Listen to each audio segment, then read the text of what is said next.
भगीरथ नंदिनी जय चकोरतन हरनागेश शीश पर विभाग विष्णु पद सरोजनाशीष तांडवम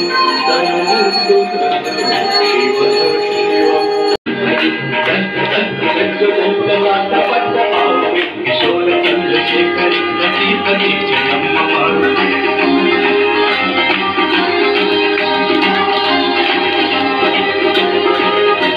हरेंद्र नंदिनी विलास बंधु बंधुरंत संतति सिंधु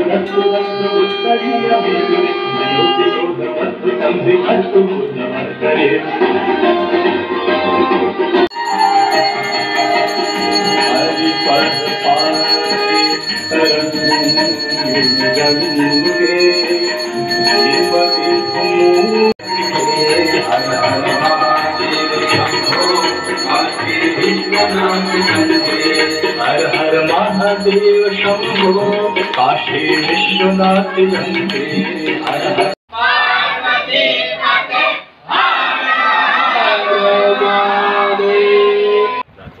मैं स्वामी प्रबुद्धानंद हूँ। मैं इंटरनेशनल वेदांत सोसाइटी का साधारण संपादक हूँ, सचिव हूँ और मैं अपने भगवान जी गुरु जी का शिष्य हूँ। जी महाराज जी, यहाँ पे जो कार्यक्रम 9 दिन का उत्सव मनाया जा रहा है, ये प्रतिवर्ष यहाँ होता आ रहा है, गुरु जी के समय से होता आ रहा है कि ये 2015 से हम लोग 2015 से ये अपने अभी भीतर से प्रेरणा हुई, दुर्गा पूजा करो और इसके बाद से ये शुरू।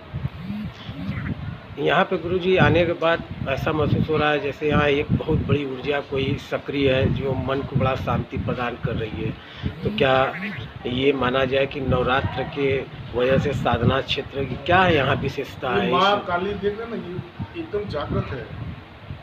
हम लोग माँ के मतलब माँ के घर में रहते हैं।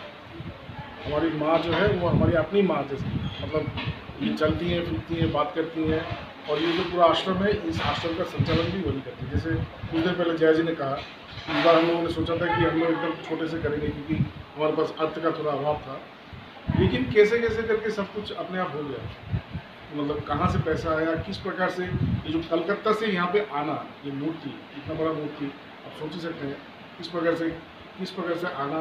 लेकिन हमको कुछ भी कोई भी हमको तकलीफ नहीं हुआ, सब कुछ जैसे माँ ने पहले से सब कुछ करके रखा था, हमको केवल देखना था कि देखो ऐसे ऐसे करके आ रहा है। चूँकि ये वेदांत सोसाइटी, यहाँ वेदांत की बातें होती हैं गुरु जी। वेदांत का जो मुख्य विषय है वो है ब्रह्म या आत्मा जी।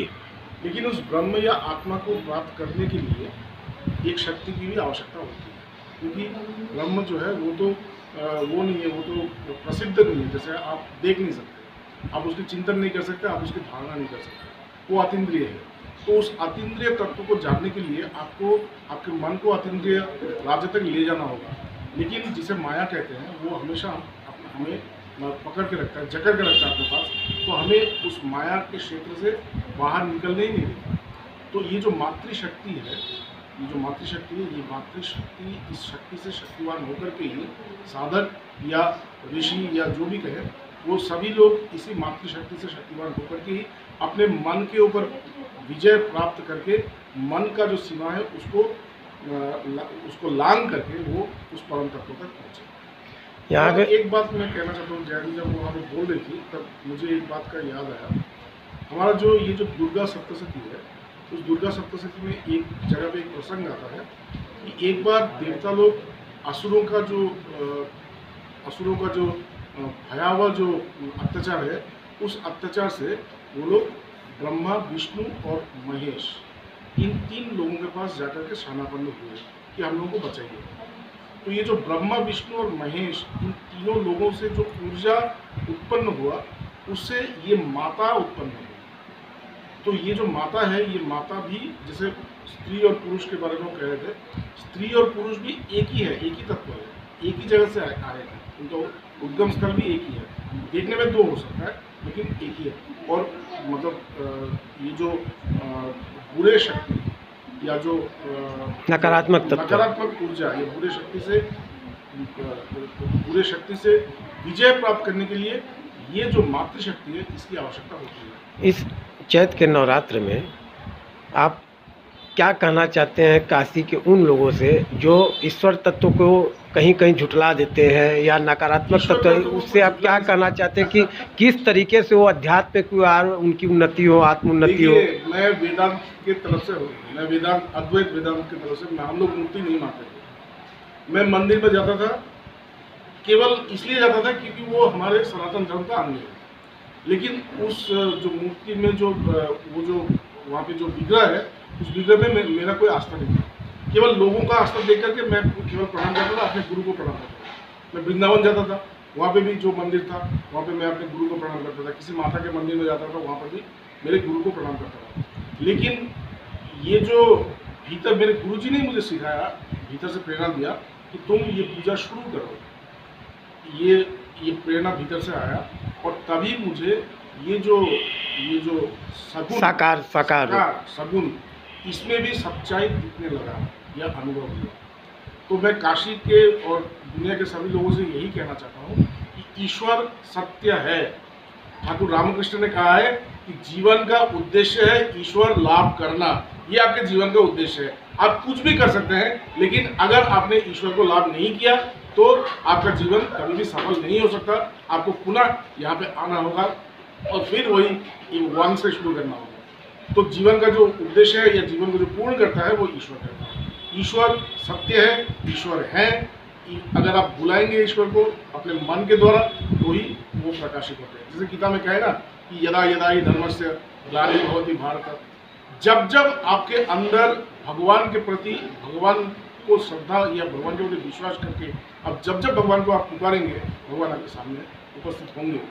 और एक बात है कि क्या बात बोलने जा रहे थे, जो नवरात्र का जो समय है, नवरात्र के समय ऐसा देखा गया है कि इस समय पे मातृशक्ति या ऊर्जा, एक विशेष ऊर्जा इस पूरे मतलब संसार को, ब्रह्मांड को घेर के संचालित करते हैं, इसमें रहता है। और ये केवल मान्यता नहीं है, ये विज्ञान से भी इसका हमें साक्ष्य मिला है कि ये जो समय है नवरात्र के समय, यहाँ पे हमारे यहाँ का जो ऊर्जा है ये थोड़ा अलग होता है। इसी नवरात्र के समय अगर कोई सच्चे मन से, ऑनेस्टली और मतलब निष्ठा से अगर वो भक्ति पूर्णता से अपने माँ को बुलाते हैं, माँ, उस प्रकार से अगर आप अपने माँ को बुलाएंगे तो माँ आपके सामने अपने स्वरूप को प्रकाशित करेंगे। और हमें अपने स्वरूप को प्रकाशित करने के लिए ही माँ बार बार संसार में आती है। धन्यवाद, धन्यवाद गुरु। परिचय दें। मैं डॉक्टर जया रॉय, मैं आरामिला पीजी कॉलेज में कार्यरत हूँ और 20 वर्षों से मैं इंटरनेशनल वेदांत सोसाइटी से जुड़ी हुई हूँ। क्या कार्यक्रम है यहाँ नवरात्र पे सोसाइटी में, आश्रम में क्या कार्यक्रम हो रहे हैं? आश्रम में पिछले 15 वर्षों से ये चैत्र नवरात्रि और जो आश्विन मास में नवरात्रि होती है उसमें पूजा होता है, माँ दुर्गा का शक्ति का आह्वान होता है। और आज सप्तमी तिथि है, तो इस तिथि में उपस्थित सभी मातृशक्ति को, सभी को मेरा प्रणाम। यहाँ ये जो चैत्र की नवरात्रि है, यहाँ हम लोग 9 दिन से माँ का पूजा करते हैं, अर्चन करते हैं और सारी सुहागिनें माँ को सिंदूर चढ़ाती हैं, फूल सुगंधी आदि चढ़ाते हैं, ढाक बजता है, शंख बजता है और एक मतलब साधना के माध्यम से एक उत्सव का हम लोग यहाँ आयोजन करते हैं। मतलब खुद ब खुद ही हो जाता है, मुझे ऐसा लगता है, क्योंकि ये माँ का क्षेत्र है, माँ स्वयं यहाँ विराजित है, तो माँ के आशीर्वाद से ही खुद ब खुद ही हो जाता है। और ऐसा आपको लग रहा होगा यहाँ आकर के कि एक शक्ति, एक आध्यात्मिक ऊर्जा, शक्ति, बिल्कुल जी, एक ऐसी ऊर्जा कार्यरत हो रही है यहाँ, एक ऐसी ऊर्जा यहाँ फैली हुई है जो मतलब हम लोग जो भी सोचते हैं और वो मतलब हो जाता है। उसका एक छोटा सा उदाहरण मैं दूंगी। इस बार मतलब कुछ कारणों से मूर्ति मतलब लाना ऐसा हुआ था कि हम लोग बिना वो के मूर्ति के ही घट पे ही पूजा करेंगे, कलश पे। लेकिन माँ को शायद लगा कि नहीं, मैं स्वयं जाऊंगी। तो आप देख रहे हैं ये माँ की मूर्ति, ये कलकत्ता से आई है और माँ मतलब स्वयं ही, जैसे लगा कि वो स्वयं ही कही कि नहीं, मैं स्वयं जाऊंगी और मूर्ति की ही, प्रतिमा की ही पूजा होगी कलश के साथ साथ। तो अब तो माँ आ गई है, माँ यहाँ तो 9 दिन नहीं, ये प्रथम वर्ष यानी माता का मूर्ति यहाँ जो स्थापित हर साल होता है। ठीक है, हर ठीक। साल होता है। असल में स्वामी जी हमारे जो यहाँ के हैं, स्वामी जी प्रबोधानंद पुरी जी, वो जा रहे हैं यूरोप, विदेश जा रहे हैं। तो कुछ कारणों से इस बार हम लोगों ने ये सोचा कि इस बार हम लोग कलश पे ही पूजा करते हैं और माँ का चित्र है उस पे करते हैं। लेकिन माँ की इच्छा है यहाँ प्रतिमा लेकिन माँ स्थापित की हो। जी। इच्छा है कि माँ यहाँ सिर्फ 9 दिन ही नहीं, हमेशा के लिए विराजित रहे। तो ये जो मूर्ति आप देख रहे हैं, जी। ये विसर्जित नहीं होगी, ये अब रह जाएगी यहाँ। धन्यवाद। और ये जो मूर्ति है ये कलकत्ते से आई है और हम लोग बहुत ही मतलब इस मूर्ति को लेकर के, माँ को लेकर के बहुत उत्साहित हैं। हमारे यहाँ जो भी मतलब सदस्य है, जो आश्रम में आते हैं, सब लोग यहाँ बड़े उत्साह के साथ इस 9 दिन का पालन करते हैं। धूमधाम से हम लोग इस नवरात्रि को और आश्विन मास की नवरात्रि को यहाँ मनाते हैं। धन्यवाद मैम।